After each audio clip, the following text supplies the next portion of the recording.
It is seeing that your thoughts, your actions, your emotions and intentions are not aligned, and your commitment is to the space of that moment when you see that it's not aligned and recalibrating back to center so that you are consciously entering opportunity, engagements, and collaborations from a very conscious and connected state. This is Becoming, the podcast for leaders to think differently with actionable tips in 30 minutes or less to claim your intuition, your influence, and your agency. And finally, get to the truth of what stands between you and who you are meant to become. Many of us believe that once we become that future self, then we will be happy, successful, and complete. This podcast exists to shine a light on the truth that the time is now and your future self can be who you become today. Hello and welcome back to Becoming. Thank you for joining me, podcast listeners. I'm your host, Stacy B, and I am so excited to dive into today's episode. It is a topic I am uber passionate about because no matter where you are on your journey, you can apply this. My goal for this episode today is, like John Maxwell so beautifully says, to bring the cookies to the lower shelf. In other words, to bring conscious leadership to a basic level so that you can take the concepts and actually apply them. That's the goal of this entire podcast, right? Is that we boil down, we distill down complex topics so that they are simple, actionable, and you can actually implement them and integrate them into your life to make lasting change. So today's topic is conscious leadership, and we're going to dive into the one thing that you need to know to start embracing leading consciously and what that looks like in your life and business. So I actually want to start this episode by sharing with you, I recently went to a really incredible event. And without divulging the context of the event, because it was fabulous and the presenter was profound in so many ways, one of the things that he did for us as attendees was he very beautifully demonstrated on stage the power of how we feel from an external state. And what he did was he demonstrated the power that each of us have when we really tune into how we feel, and showed us and demonstrated to us how the way that we feel and the energy that's put out by that, how it affects other people, and how it doesn't just affect other people, but it is a ripple effect. And I just couldn't put my finger on a better way to demonstrate conscious leadership, because conscious leadership really starts with connecting with ourselves and understanding that our presence is our superpower. And if you can embrace tuning into your presence and harnessing that and being conscious and aware of how you're showing up, the way you're showing up, how you're feeling, you can start to harness the truth, which is you are emitting immense energy by the way that you feel in the workplace, on your Zoom calls with clients, with team members. And the power that you have to harness that is truly the next level of your leadership. And it doesn't matter if you are leading a household, leading a multimillion-dollar company, or leading your life simply by the habits that you embrace getting up and about every day, going to work. It doesn't matter what it is, we are all leading our life.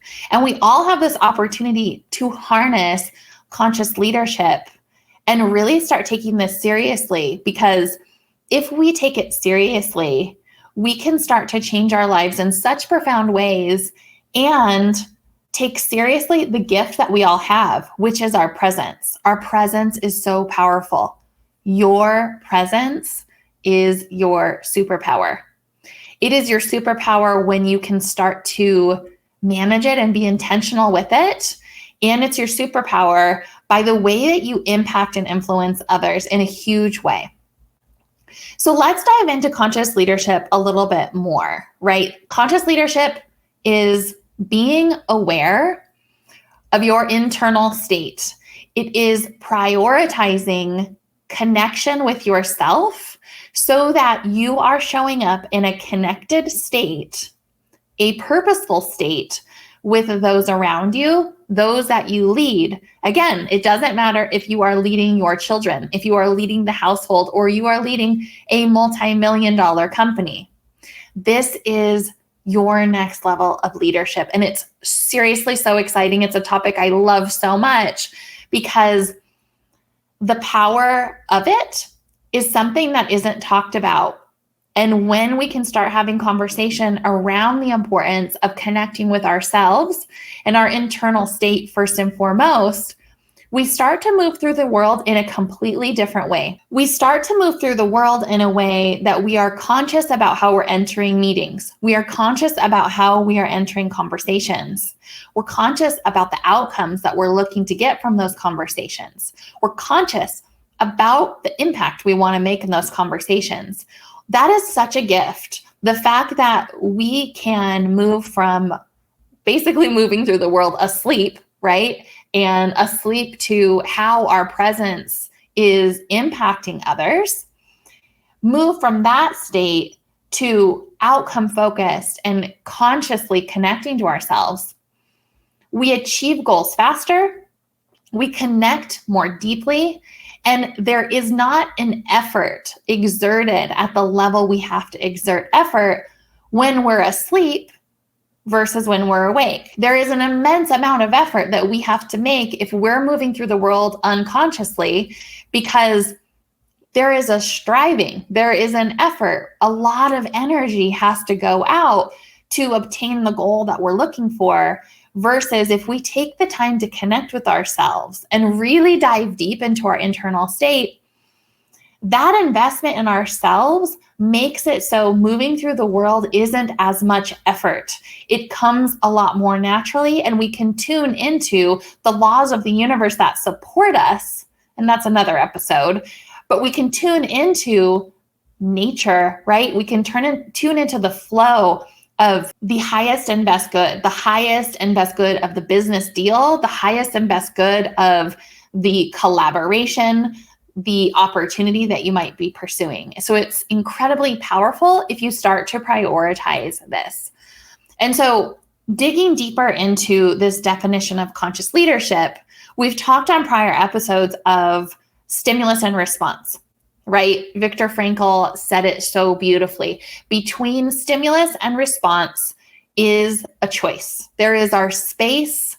That's our space to choose our happiness, and it's our freedom to do so. Conscious leadership means that you are going to be triggered. Life is going to happen, but you are committed to the space between the thing happening and what you do to handle it or react to it.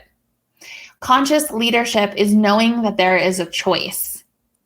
It's moving away from rushing, getting things done, to taking an opportunity to breathe and actually ask yourself the question, does what I'm doing right now, this next actionable step, does that actually equate to the outcome or result that I'm looking for? That's conscious leadership. It is consciously leading yourself by way of your thoughts, actions, emotions, and intentions, that those things align. And if they don't, and I promise you, they will get off track. It happens to me daily, weekly. You are committed to pausing and recalibrating. It is all about the pause and the recalibration. But what the choice is as a conscious leader is the choice is seeing when you get off track. It is seeing that your thoughts, your actions, your emotions and intentions are not aligned, and your commitment is to the space of that moment when you see that it's not aligned, and recalibrating back to center so that you are consciously entering opportunity, engagements, and collaborations from a very conscious and connected state. So again, you may not be leading a multi-million dollar company. We are all leading ourselves. And that's why I want in this episode to bring it back home, bring it back to you, the individual. You are a leader of your life. A conscious leader means you are consciously aware that you have the ability, and it's up to you to own the fact that you are the creator of everything in your life. Everything is up to you to be created, and you have the power to do so. And so conscious leadership is really owning the fact that it is not just your ownership that's on the table, but it's really your duty to take that ownership seriously and really start looking at your life with the question in mind: how am I creating unconsciously? And how could I create more consciously? Where am I not leading myself? Where am I feeling like I'm getting pushed around or walked all over or in some way feel powerless? Those are the areas to recommit yourself and really say, you know what? I'm committed to being a conscious leader. What are the steps I need to take to recalibrate myself to move forward consciously? Because that, my friend, is the shift, right? That is the conscious choice that you have to make to know when you get off track and then recommit, recalibrate to what it means to move through the world consciously for you, right? Because my level of connection, your level of connection, like what we value in our perception of connection is different.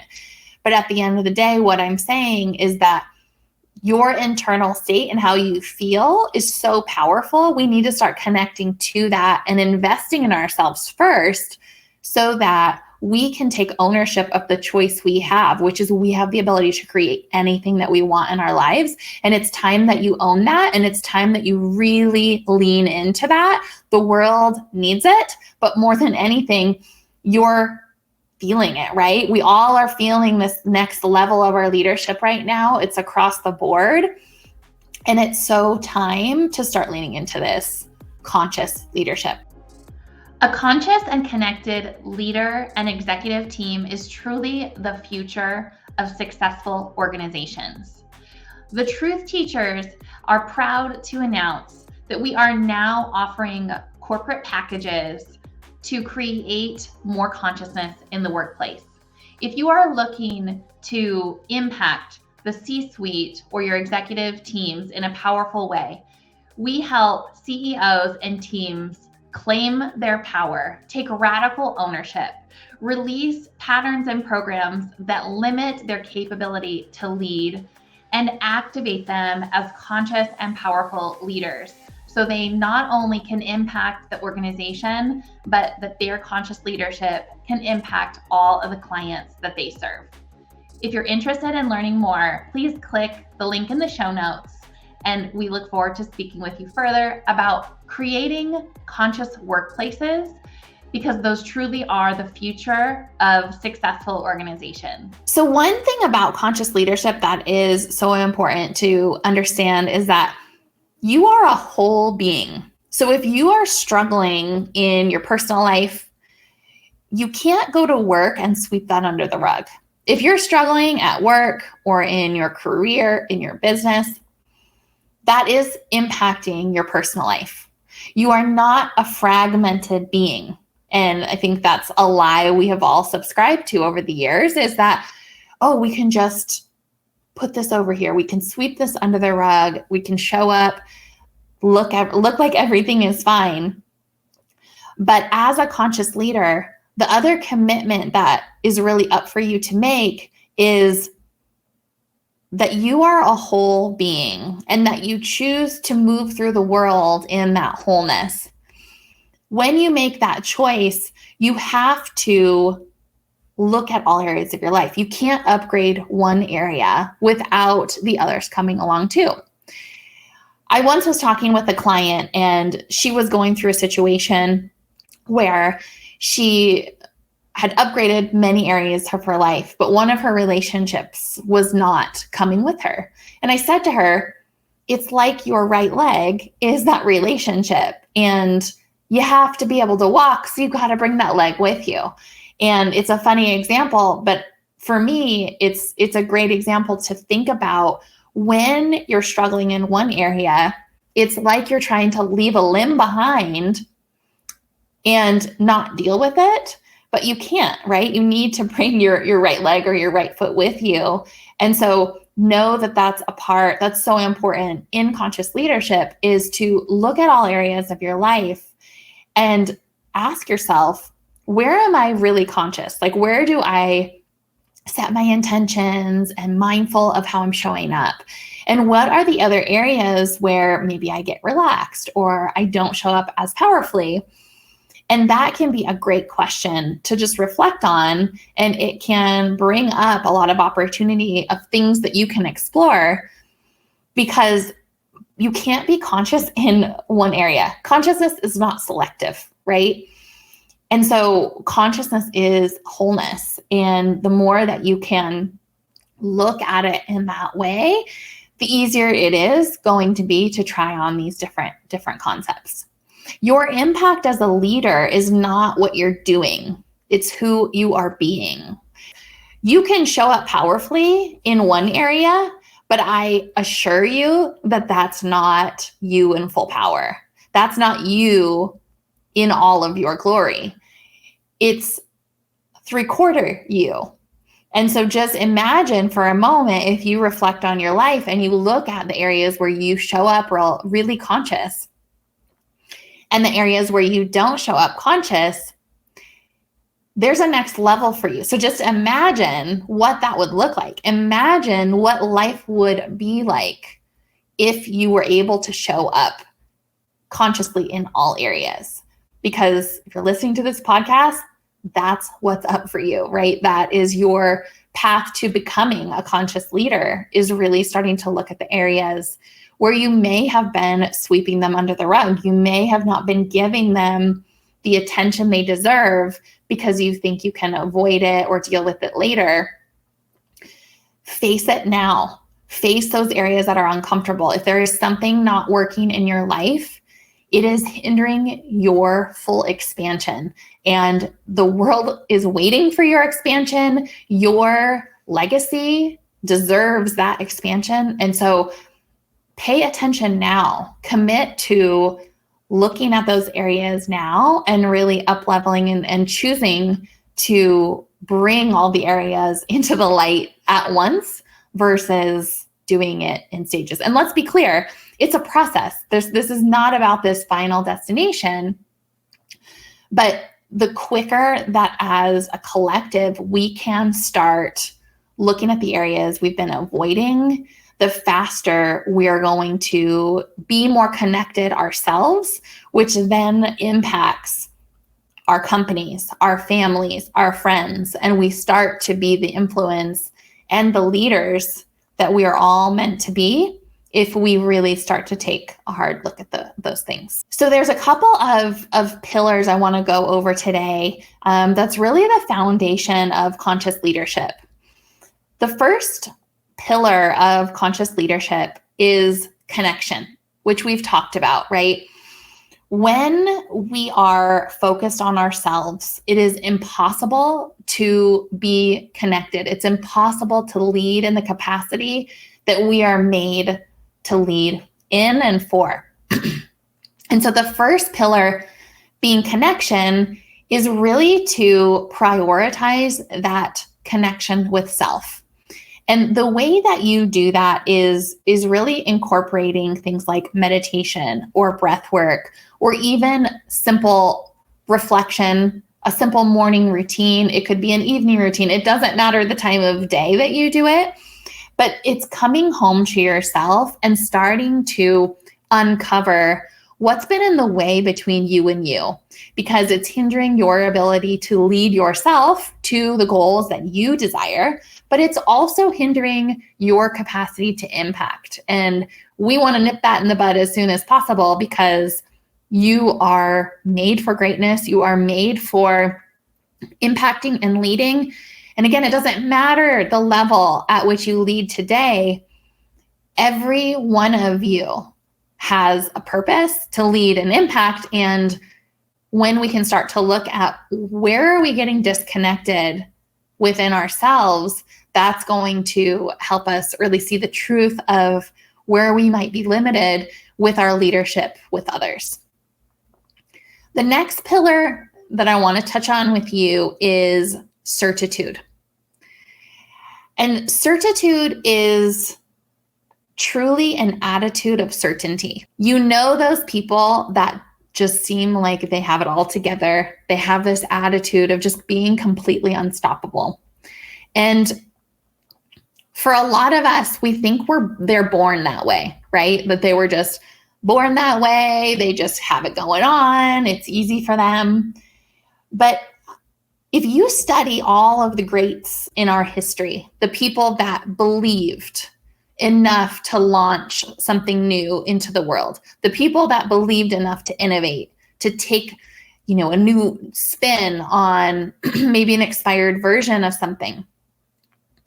All of those people believed so much in their idea or themselves enough to go all in on their idea or their desire. If you look at their attitude, they had an attitude of certainty. They had an attitude of certainty that said, I don't know how it's all going to unfold, but I am all in on me. And that is the thing that is missing for most of you, is that you think that once you do the thing, or you get the degree, or you get the certification, or you get the credentials, then you will be enough. Then you will be ready. Then you will be certain. And I am here to tell you today that certitude is a choice that you can make today without another credential, without another class or course.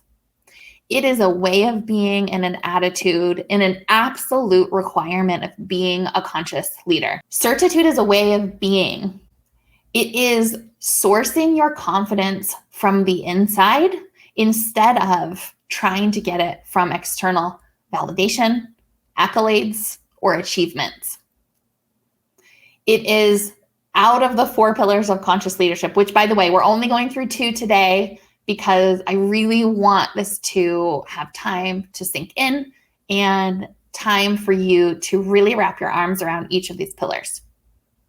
But it is truly one of the most important, actually, the most important pillar. I'm going to say that about all of them, right? Because I love them all and they're so crucial to make up conscious leadership. But really, an attitude of certainty is something that you can choose. I love observing and researching Abraham Lincoln's life. I think that his journey of failures and getting up again was such an inspiring journey. But what also I observe in his journey is that he wasn't born confident. He just believed there was a better way so much that he was willing to put himself aside, right? If we go back to connection, we're only in disconnection if we're focused on ourselves. He was so not focused on himself. He was so focused on change and externally a better way for the people that was his commitment. So he could make the choice to be in certitude. Was it always 24/7 that he was certain? Of course not. He kept choosing it. And if there's something you can take away from this podcast today, is to adopt a way of being with an attitude of certainty. You are your own certainty. You are your own safety. You are your own confidence. If you start moving through the world, what do you think is possible if you adopted that mentality? What do you think would be possible if you adopted that way of being? I can tell you that why does someone want to sign up for your courses, your programs? Why are you successful maybe in sales or in your company today? Because that you have a level of certitude that people are attracted to. Certitude is magnetic. Certitude is your biggest and most effective sales strategy. If you think of why clients sign up with you, or why someone comes to you, why your best friend confides in you, it is because you have an attitude of certitude, and it is truly a choice, and it's one that you can make today. So try that on. Commit to moving through the world this week with an attitude of certainty. Whether it's something you want, be specific. Be certain that that is going to happen. Be certain that you are going to achieve the outcome you want. And at first, if you hear this and you think, oh, that sounds great, Stacy, but I can't, for whatever reason, stop the stories and just focus on moving through this week with an attitude of certainty. And I promise you, you will see shifts. You will see things flow differently. You'll see people respond to you differently. You'll frankly get a lot more yeses, because an attitude of certainty is what humanity is looking for. It is what the billions of dollars are used to sign up for, right? If you think of a marketing course or a sales course or a leadership course, any credential, schooling, or program that you want to sign up for, what is it that you're looking for? You're looking to be more certain in what you deliver. Now, let's be clear. I'm not saying that you don't need that expertise, that knowledge, but if you greet that knowledge with an attitude of certainty, that is completely different than thinking that that knowledge or that course is what you are missing to be confident. There's a different approach. There is a difference between learning and growing because you lack confidence. Confidence is a choice, and it's one that you can make today. So take this episode of Conscious Leadership and go into this next week asking yourself, how can I be more conscious? How can I prioritize connection with myself? How can I adopt an attitude of certainty? And see how everything unfolds. Share back with us. Let us know what your findings are. And I look forward to diving into the next pillars of conscious leadership on our next episode. Are you experiencing change and breakthroughs as you listen to Becoming?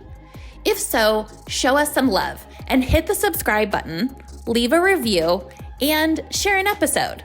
I love bringing this content to you each week. And together, listener by listener, we can wake up the world. See you next week.